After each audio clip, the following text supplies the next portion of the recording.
is irresponsible consumerism.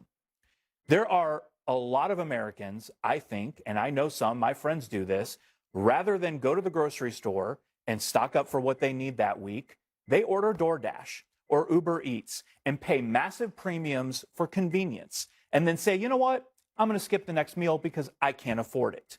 There are decisions that we make in the name of convenience. That's quite an argument. Wow. That is quite an But argument. there's something to it. I have always said that MAGA are out of touch with reality, and this clip is going to confirm it even more. In this clip, we are going to see a maggot blame the American people for why the cost of living crisis is just through the roof. He's literally blaming people because of DoorDash and because of having food ordered to their door as opposed to cooking meals at home. You can't make this up. Let's watch the clip in full. Give you guys my thoughts towards the end. An alarming report on the affordability crisis that's being seen as an indictment of Donald Trump's so-called golden age. New research from the New York Fed shows that there's been a remarkable increase in Americans struggling to put food on the table, and many are now resorting to skipping meals altogether. The report finds a greater share of Americans have become food insecure compared to the early months of the pandemic. Low-income Americans are being forced to dip into their savings to cover expenses. More children are missing or skipping meals compared to 2020, and families need food donations or federal assistance to get by. Now, this week, as the war in Iran drags on with Congress on a recess, Republican Congressman Mike Flood of Nebraska got an earful from his constituents. You're making everything unaffordable. We can't afford gas. We can't afford health care. We can't afford things here in Norfolk while you guys are lining your pockets within the presidency, within Congress. What are you guys going to do to regulate this and actually follow laws? What is Congress going to do? It's really extraordinary to me to hear that compared to 2020, this is like pandemic era, that well, It's no. February 2020. Yeah, that's the pandemic. Yeah. Like the whole country shut down in 2020. Like that era, compared to that era, there's more food insecurity. That should be a real red flag for policymakers. It absolutely should be. It's heartbreaking to know that so many Americans feel that they are food insecure and that they can't afford their next meal, that they're skipping meals. And there are a lot of contributing factors. Obviously, cost is one of those. Food deserts is another one. I think politicians are a contributing factor to the sentiment because they're not being honest. From the president to members of Congress are not being honest about what they can and cannot do to tackle affordability. There are things Congress can do. You would know it better than anyone at this table, former member of Congress. And there are things they can't do. But the campaign trail is littered with promise after promise that politicians cannot keep, which causes a lot of this anxiety. Another thing that I would throw into the equation is, and I know this is anecdotal, but I think it's part of it, is irresponsible consumerism. There are a lot of Americans, I think, and I know some, my friends do this, rather than go to the grocery store and stock up for what they need that week, they order DoorDash or Uber Eats and pay massive premiums for convenience and then say, you know what, I'm going to skip the next meal because I can't afford it. There are decisions that we make in the name of convenience. That's quite an argument. Wow. That is quite an But there's argument. something to it. I think there is something to it. I think a lot of people You said like my the convenience. friends, who I'm assuming are probably fairly I'm educated, using it as an well-earning. example. Your but friends I think are there not are the friends we're talking about when we're discussing the I real think life there are issues that millions people of are Americans facing. who make that choice because it's convenient to have something delivered because they're busy. And it costs a lot more than possibly doing something that would be cheaper. I don't want to be. I don't want us to get. I don't want us to go down too far down rabbit hole because we do know that grocery prices, not DoorDash prices, grocery prices Are out of control. are going up. So the people who are getting out of their houses, going to the grocery store, buying food, cooking it in their homes, that is also going up. I do want to play Kevin Hassett. He's an economic advisor to the president. He has been putting his foot in his mouth, proverbially, for the last few months.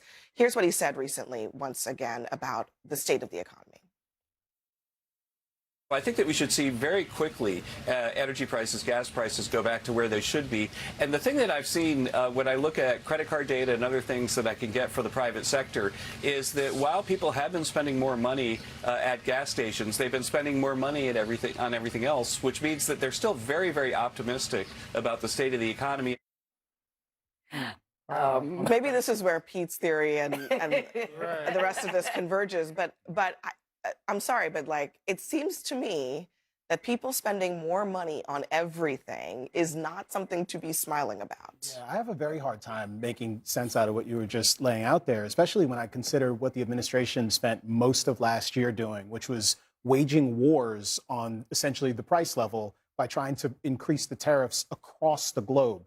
That has a direct implication on the cost that consumers are going to pay for just about everything. Even the president himself was assuring us, well, yeah, there may be a little pain for a little while. That is not a DoorDash problem. That's not me not knowing how to cook a meal for myself at home. These are the direct implications of policy decisions. And the reality is that the pain would have been a great deal worse but for setbacks that he had because of some complications he encountered in the courts and amongst a few, unfortunately, precious few members of his own party who objected to these ruinous policies. Yeah, it also doesn't help that when you have Speaker Mike Johnson saying that Congress can't survive on $174,000 a year. When you have Trump saying, I don't care about How many people do you know that have to have 2 homes? What? Okay, I mean, guys, but that's a whole other. There is a very good argument to having a better Congress. But my point is that the people in those positions that are telling people who are experiencing the real pain of their decisions that, oh, you're being just irresponsible, or we can't survive on $174,000 a year, or a president that has told people to just suck it up and deal with the pain, or I don't care about the American finances. When you have to put food on the table, that's the last thing you want to hear. And especially when you see the massive amount of money we're spending on a war that no one wanted. At the end of the day, it's one thing if it's COVID. It's one thing if it's something that you really can't control. These are all self-inflicted decisions that have cost the American people. And by them continuing to lie and say, well, the stock market is doing great. I remember during Biden's administration, when the Democrats tried to run that same game, they got destroyed by the Republicans. And now all of a sudden, y'all trying to run it back. So I don't really get this very wide gap and why people don't believe that it is really tough out here for a lot of people, especially after you've leveled SNAP and you've leveled Medicare. Exactly. I think people have noticed here 3 different arguments to explain what's going on. One is the tariffs. The other is the war in Iran and the gas prices up to $4.50. And the third is the cuts to SNAP benefits and the quote-unquote big, beautiful bill. Those are policy decisions that have an impact on ordinary Americans. And we have this K-shaped economy now where the people at the top are doing really well. The people at the bottom aren't doing so well. So I think the big problem, though, with all of this is that Trump has a history of saying 2 different things about affordability. One day he thinks it's a concern, the other day it's a Democratic plot. But their big problem is that he's building this big UFC stadium. He's building fixing up the reflecting pool and spending $1 billion for a ballroom. He's doing all these different things that have nothing to do with the concerns of ordinary Americans. And it shows a rich old white guy who's out of touch. But I mean, that was something that that Pete was talking about, of like the politicians saying both things, right? When Donald Trump was out of power, it was everything is terrible. The world is coming to a close. America's a hellhole. Get into office. Everything's fantastic. When Joe Biden was in office, it's like, listen, don't believe your lying eyes. Everything is fantastic. And then get out of office and, oh, my God, look at how terrible things are. Right? This is the challenge with trying to separate fact from fiction, with trying to separate actual economic indicators from feeling. The divergence between where economic sentiment should be based on where our unemployment rate is, based on where the markets are, based on where all like lower quartile job growth, that versus the sentiment. I mean, we have lower sentiment in terms of like the direction of the economy and overall consumer belief that things will get better, lower than when the unemployment rate was double what it is and when inflation was at 12%. I agree with you, but you're missing one point, though. You're missing one point, though. One of the people who's chiefly responsible for contributing to the distrust of government data is Donald Trump. He spent years discrediting the government data under the Obama administration and under the Biden administration. He spent years trying to discredit what government does in general. So people have a reason not to believe what the government data says. They're more concerned about their personal situations than what the government data is telling them. All right, next for us, Jill Biden says that she... So I consistently have said it for such a long time.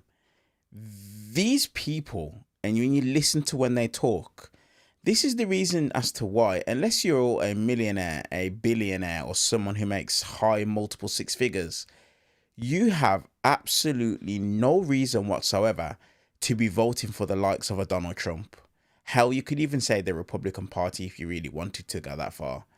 You have no reason to be doing it whatsoever, because these people are so far removed from reality that listen to the comments that they make.